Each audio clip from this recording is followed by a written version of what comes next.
मैं Anuj Kumar, assistant professor Mahamaya government degree college Sherkot Bijnor से।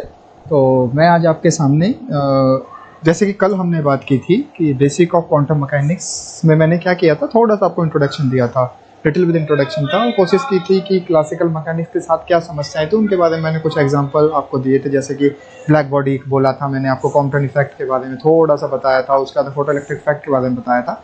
आज हम थोड़ा सा विस्तार में ब्लैक बॉडी को जानने की कोशिश करते हैं। ब्लैक बॉडी कब होता क्या, ब्लैक बॉडी क्या होती है, और क्लासिकल मैकेनिक्स के साथ में और ब्लैक बॉडी के साथ में क्या समस्याएं रही। ठीक, चलिए आगे बढ़ते हैं।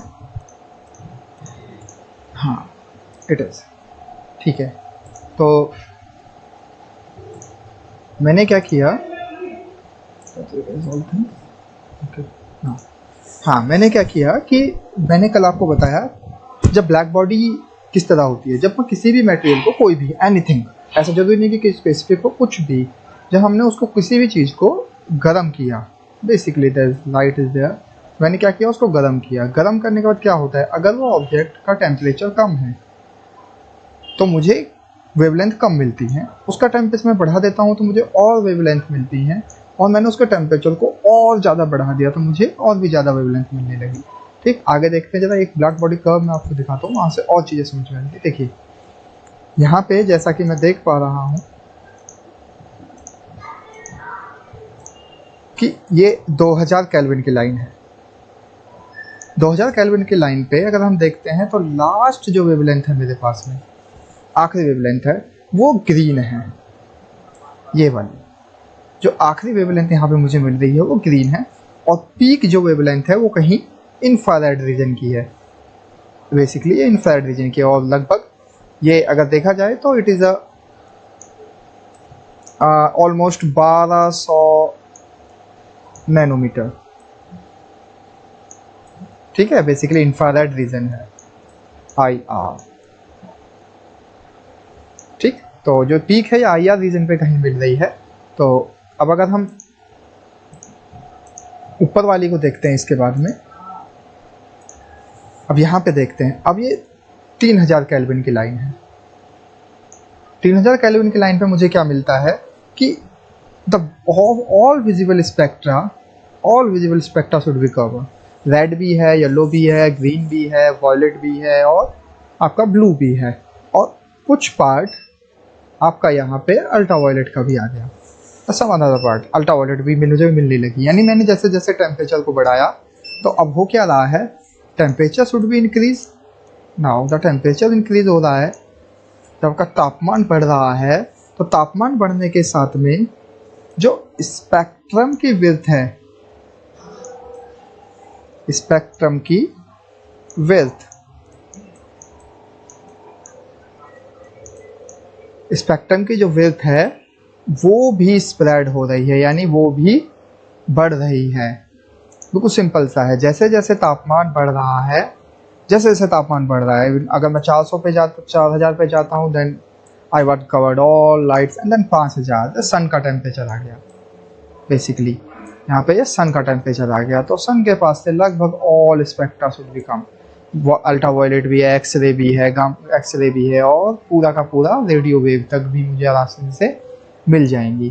तो अब अगर मैं इस कर्व को देखता हूँ तो मुझे क्या समझ में आता है कि जब हम किसी भी पदार्थ को गर्म करते हैं, गर्म करने के साथ साथ जैसे जैसे तापमान बढ़ता है, तो तापमान बढ़ने के साथ साथ कि दो चीज़ें मुझे मिलती हैं। नंबर एक, पहला जो स्पेक्ट्रम की विड्थ है, स्पेक्ट्रम की विड्थ है, यानी उसके अंदर जो वेवलेंथ अवेलेबल है उनकी संख्या बढ़ जाती है।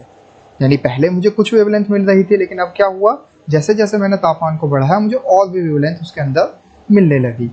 ठीक, नंबर एक। नंबर दो, जैसे जैसे मैंने तापमान को बढ़ाया, जैसे जैसे मैंने तापमान को बढ़ाया तो इंटेंसिटी ऑफ अ कर्व भी साथ साथ इंक्रीज होती है। बड़ा सिंपल सा है, तापमान बढ़ाएंगे, बेसिकली मैंने एनर्जी ज़्यादा दी है तो मुझे ज़्यादा एनर्जी ही बाहर मिलनी चाहिए। बहुत आसान सी बात है ये, और ये बात मुझे जनरली मैंने कल भी आपको लिख के बताया था, ये मेरा क्लासिकल मैकेनिक्स का फॉर्मूला है कि स्टीफन्स लॉ इसको बोला जाता है बेसिकली। तो इस लॉ से मुझे साफ नज़र आ जाता है कि मेरा स्पेक्ट्रम के साथ साथ टेम्परेचर के साथ साथ एनर्जी भी बढ़नी चाहिए। ठीक, अब इतनी बात बिल्कुल क्लियर है। अब यहाँ समस्या क्या है, एक्चुअल में हुआ क्या, ऐसा क्यों हो रहा है या वजह क्या है। अब अगर इस फॉर्मूलेशन को देखते हैं हम, तो क्लासिकल मैकेनिक्स के जरिए मुझे ये मिलता है, नंबर एक। दूसरा क्या है, सेमी एम्पेरिकल फॉर्मूला बनाया गया, that's called semi empirical formula, ये वाला। ठीक, ये इसको वीन डिस्प्लेसमेंट लॉ बोला गया। वीन डिस्प्लेसमेंट लॉ क्या कहता था कि जो लैम्डा मैक्सिमम मुझे यहाँ पे मिल रही है, लैम्डा मैक्सिमम, यानी लैम्डा मैक्सिमम की दैट्स कॉल्ड लैम्डा मैक्सिमम, ये वाली, ये वाली, ये वाली और ये वाली, अलग अलग कर्व के ऊपर बेसिकली ये वाली, ये जो पॉइंट्स आपको नज़र आ रहे हैं, ये वाले पॉइंट्स जिस वेवलेंथ पे ये नज़र आ रहे हैं एग्जैक्टली, ये वाले सभी जिस भी वेवलेंथ पे आपको नज़र आ रहे हैं, ये वाले। तो ये जो लैम्डा मैक्सिमम है, that's called lambda maximum. Lambda maximum और टेम्परेचर, लैम्डा मैक्सिमम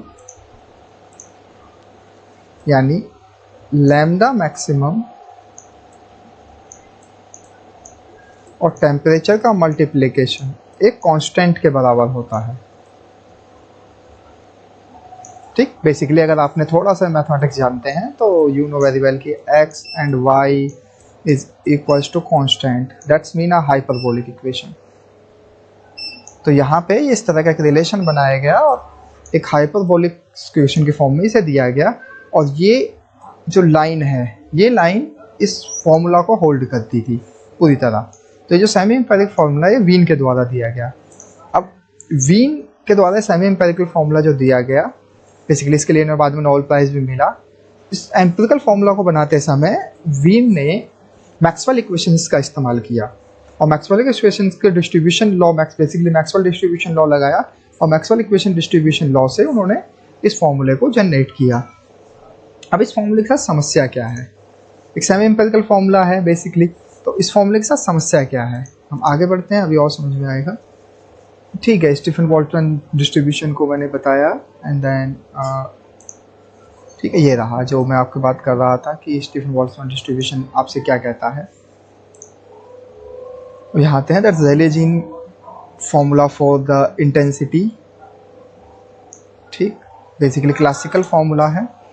हाँ, यहाँ पे आते हैं। ठीक है, अब ये जो रेले जीन फॉर्मूला है एक क्लासिकल फॉर्मूला है। जब इस फॉर्मूले के जरिए इसको बेसिकली इलेक्ट्रोमैग्नेटिज्म, मैंने अभी आपको बताया था कि मैक्सवेल इक्वेशंस और थर्मोडायनेमिक्स, बेसिकली वही न्यूटोनियन मैकेनिक्स का इस्तेमाल करके ये एक फॉर्म डेवलप की गई, और इसमें जनरली मैं देखता हूँ कि लैम्डा और टी सामने। तो जब यहाँ पे क्या किया गया, तो ये जो मेरा डिस्ट्रीब्यूशन था या ये जो मेरा फॉर्मूला आया है, ये एक्चुअल में तो खैर फिट नहीं होता आसपास जो भी मेरे को ये कर्व एक्चुअल एक्सपेरिमेंटल कर्व मिल रहा है, लेकिन ये एक्सपेरिमेंटल कर्व के लगभग नियर अबाउट था। बट इसके पास में ये वाला जो बैंड था, यानी अगर इस एम्पिरिकल फार्मूला को मैं देखता हूँ तो ये empirical formula I dot lambda की पावर 4 इक्वल्स टू कांस्टेंट, ये इस तरह से रिप्रेजेंट हो रहा है। ठीक, और जबकि मेरे पास जो कर्व मुझे मिल रहा है, जो भी कर्व मुझे मिल रहा है उसके पास में एक ये पीक भी है। बेसिकली ये जो पीक है, ये पीक कुछ इस तरह से होनी चाहिए कि lambda is equals to intensity with some friction constant and the power something like n। ये बिल्कुल इस तरह से कई मैथमेटिकल रिलेशन के अंदर फिट होनी चाहिए। ये जो पीक है, ये एक पीक आपको नहीं मिल रही है बिल्कुल भी। तो ये एक क्लासिकल प्रॉब्लम थी कि क्लासिकली जब मैंने फॉर्मूला, यानी क्लासिकल थ्योरी के जरिए जब मैंने एक फॉर्मूला जनरेट किया, तो मेरे साथ समस्या क्या आई, मुझे ये सेमी एम्पेरिकल फार्मूला मिला, ये वाला एक सेमी एम्पेरिकल फार्मूला मिला, not semi empirical, the abstract formula. तो जब ये फार्मूला मुझे मिला, लेकिन ये फार्मूला मेरे जो एक्सपेरिमेंटल कर्व है उसके साथ फिट नहीं होता। अब सीधी सी बात है कि मैंने एक फार्मूला जनरेट किया थ्योरी के जरिए, और एक चीज़ मेरे को डाटा जो है एक्सपेरिमेंटल मिल रहा है, तो ऑब्वियसली एक्सपेरिमेंटल डाटा करेक्ट होता है। अब ऐसा तो नहीं है कि थ्योरेटिकल डाटा हम करेक्ट बता दें और कहीं कि एक्सपेरिमेंट में कोई गलती है, तो मैं अपनी थ्योरी को ही इम्प्रूव करूंगा। तो हमने थ्योरी को इम्प्रूव करने की कोशिश की। ठीक, ये क्लासिकल प्रॉब्लम थी विद ब्लैक बॉडी रेडिएशन, कि ब्लैक बॉडी के साथ में क्लासिकल प्रॉब्लम क्या थी। अब सॉल्यूशन क्या निकाला गया। ठीक है, बेसिकली प्लांक ने इसका सॉल्यूशन देने की कोशिश की। अब प्लांक ने इसका क्या सॉल्यूशन दिया। प्लांक ने एक सॉल्यूशन देते हैं और सॉल्यूशन में वो कहते हैं कि दो मॉडिफिकेशन किए उन्होंने। एक बड़ा मेजर मॉडिफिकेशन था, वो था क्वांटाइजेशन बेसिकली। अब क्वांटाइजेशन को आप समझने की कोशिश करते हैं। मैं आपके सामने एक काम करते हैं,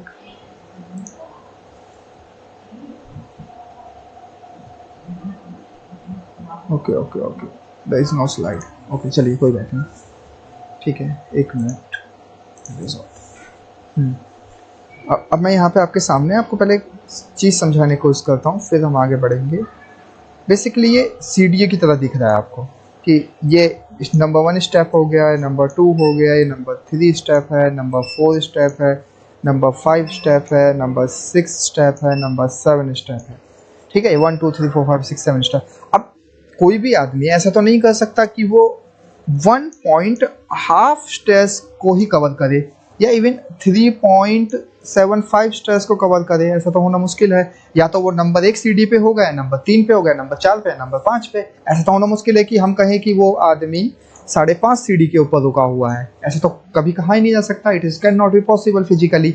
तो यहाँ पर प्लांक ने यही बात कही। नंबर 1 उन्होंने क्या कहा कि जो एनर्जी है, जो भी एनर्जी होती है या जो भी रेडिएशन मेरा होता है, वो क्वांटाइज्ड फॉर्म में होता है। बेसिकली ये वो क्वांटाइज्ड फॉर्म है कि एनर्जी जो होगी वो पैकेट की फॉर्म में होगी, और पैकेट की जो एनर्जी होगी, यानी मेरे पास जो पैकेट होगा वो h म्यू एनर्जी का ही हो सकता है। यानी अगर मेरे पास 1 रुपये का कॉइन है, फिर अनादर 1 रुपीज़ कॉइन अगेन, फिर से मेरे पास 1 रुपया है, तो मेरी जो मिनिमम यूनिट है मेजरमेंट की वो 1 ही रुपया है। तो मैं कभी भी किसी को 1.5 रुपये पेमेंट नहीं कर सकता। इट इज़ क्वाइट इम्पॉसिबल, ये संभव ही नहीं है। या तो मैं किसी को 1 रुपया दूंगा, या 2 रुपया दूंगा, या 3 रुपये दूंगा, या 4 रुपये दूंगा। अगर मेरा कोई भी कहता है कि ये लगभग 2.75 रुपये की कोई भी आइटम है, तो मैं उसे 3 रुपये दे दूंगा। मैं उसको 2.75 रुपये नहीं दे सकता बिल्कुल किसी भी हालत में। तो यही चीज़ यहाँ पे प्लांक ने कही कि जो एनर्जी होगी, जो भी आपका एनर्जी होगी, एनर्जी वेव पैकेट की फॉर्म में होगी। वो एक पैकेट होगा एनर्जी का। पैकेट जैसे बिस्किट का पैकेट आता है पार्ले जी वाला, उसके अंदर कितने बिस्किट हो does not matter it, but एक बिस्किट क्वांटिटी होगी। तो मेरे पास जो भी होगा वो एक पैकेट की फॉर्म में होगा। दूसरा, अगर जो भी एनर्जी होगी वो डिस्क्रीट फॉर्म में होगी बेसिकली, और टोटल एनर्जी को इस तरह से रिप्रेजेंट किया जाएगा। ठीक, उसके बाद में उन्होंने इसके ऊपर बोल्ट्जमैन स्टैटिक्स का इस्तेमाल किया। इसको मैं आपको समझाऊंगा जब मैं लिख के आपको एक पेज फॉर्म में आर्टिकल बताऊंगा, उसके अंदर इसको सोल्व करके दिखाऊंगा इस पूरे फॉर्मूले के, फॉर्मूला आया कैसे है एग्जैक्टली मैथमेटिकली। ठीक है, अभी की समझ लेते हैं कि उसके इस कॉन्सेप्ट को मान के मैंने क्या किया, बोल्ट्जमैन डिस्ट्रीब्यूशन लगाया, और बोल्ट्जमैन डिस्ट्रीब्यूशन की हेल्प से मुझे ये फॉर्मूला मिला। ये फॉर्मूला बिल्कुल लगभग जिस तरह से मेरा रेले जीन का फॉर्मूला था, बिल्कुल सेम वही फॉर्मूला है ऑलमोस्ट। उसमें कोई ज़्यादा दोनों में डिफरेंस नहीं है। बट डिफरेंस क्या है, अगर मैं देखता हूँ कि डिफरेंस स्पेशली क्या आया है, डिफरेंस है ये चीज़, ये डिस्ट्रीब्यूशन। ये जो टर्म है ये डिस्ट्रीब्यूशन टर्म है, ये एक्स्ट्रा है। अब इस डिस्ट्रीब्यूशन टर्म के जरिए क्या होता है, जब मैं लो फ्रीक्वेंसी पे जाऊँ, हायर वेवलेंथ पे, लोअर वेवलेंथ पे जाऊंगा, तो बेसिकली क्या होगा मेरे साथ में कि जब मैंने low wavelength, that mean the frequency is high. यानी अगर मैं ब्लैक बॉडी में, ये रहा, अगर मैं ब्लैक बॉडी में ये रहा हायर वेवलेंथ, ये वाली, ये that is a higher wavelength, है ना, दैट वन, जो मेरे रेले जीन फॉर्मूला से सेटिस्फाई हो रही थी, लगभग सेटिस्फाई हो रही थी, एग्जैक्ट तो नहीं हो रही है, लेकिन लगभग जो सेटिस्फाई हो रही थी रेले जीन फॉर्मूला से, वो सारी की सारी वेवलेंथ। ठीक, और ये रही लोअर वेवलेंथ, ये वाली, ये सब लोअर वेवलेंथ में आ गई। तो जो ये लोअर वेवलेंथ्स हैं, ये इधर वाले जो लोअर वेवलेंथ्स हैं सभी की सभी, और that was a higher wavelength.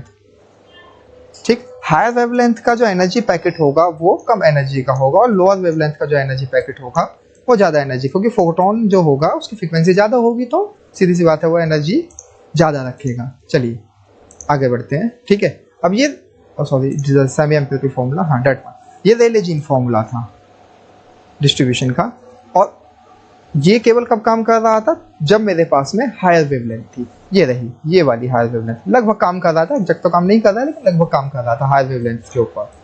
ठीक, और ये फॉर्मूला लोअर वेवलेंथ को बिल्कुल भी कवर नहीं कर रहा था।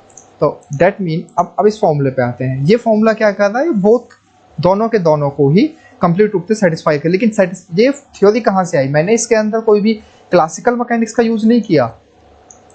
अब यहाँ पे मैंने न्यूटन सेकंड लॉ का इस्तेमाल नहीं किया है, तो डेट मीन मैंने क्लासिकल मैकेनिक्स का यूज ना करके मैंने ये दो कॉन्सेप्ट को यूज किया प्लैंक ने। नंबर एक ऑक्सीलेटर कॉन्सेप्ट, कि the oscillator of the electromagnetic theory can be used have a certain discrete energy level determination by E and V where n is an integral number, u and the frequency। तो ये जो मैं यहाँ पर ले रहा हूँ that's number one concept, and second the oscillator can be absorb and emitted discrete energy level. Basically मैंने वही बात आपको बताई थोड़ी देर पहले कि जो भी मेरी एनर्जी होगी वो वेव पैकेट की फॉर्म में होगी। सेकंड लाइन, फर्स्ट वन क्या कहती है कि जो ऑक्सीलेटर होगा उसके पास में एनर्जी होगी जो डिस्क्रीट फॉर्म में होगी। डिस्क्रीट फॉर्म मतलब कि मेरे पास या तो 10 रुपये होंगे या 12 रुपये होंगे या 15 रुपये होंगे या 20 रुपये होंगे। बेसिकली मेरे पास कभी भी 12.75 रुपये नहीं संभव है। तो पहली कॉन्सेप्ट में उसने ये बात कही, और दूसरी फॉर्म में वो कहता है कि वो जो डिस्क्रीट लेवल है वो मल्टीपल होगा, मतलब वो मल्टीपल होगा किसी एक नंबर का। जैसे मेरा जो मल्टीपल नंबर है वो 1 है, मेरे पास में 1 रुपया है तो 1 रुपया होगा, 2 रुपये होंगे, 3 रुपये होंगे, 4 होंगे, 5 होंगे, 6 होंगे। ठीक है, अगर मेरे पास में 2 रुपये का ही कॉइन है, सिर्फ ओनली सिर्फ 2 रुपये का कॉइन है, तो मेरे पास जो रुपीज हो सकती है वो क्या हो सकते हैं, 2 रुपये हो सकते हैं, 4 रुपये हो सकते हैं, 6 रुपये हो सकते हैं, 8 रुपये हो सकते हैं, और फिर 10 रुपये हो सकते हैं, फिर 12 रुपये हो सकते हैं। अगर मेरा मल्टीपल 3 है तो मेरे पास 3 रुपये हो सकते हैं, 6 रुपये हो सकते हैं, 9 रुपये हो सकते हैं, और फिर 12 रुपये हो सकते हैं। सिंपल सी कहानी है। तो सेकेंड लाइन इसी बात को कह रही है कि मेरे पास जो मिनिमम क्वांटिटी होगी वो इस फॉर्म में लिखी जाएगी, और जो टोटल क्वांटिटी होगी वो इस तरह से रिप्रेजेंट की जाएगी। ठीक, तो बहुत सिंपल सा है। तो यहाँ पर प्लैंक रेडिएशन कर्व ने मुझे ये बात बताई। उम्मीद है आपको समझ में आया होगा। किसी को कोई कमेंट या कोई प्रॉब्लम हो तो वो मुझसे एक्सप्लेन कर सकता है। आज के लिए इतना काफ़ी है।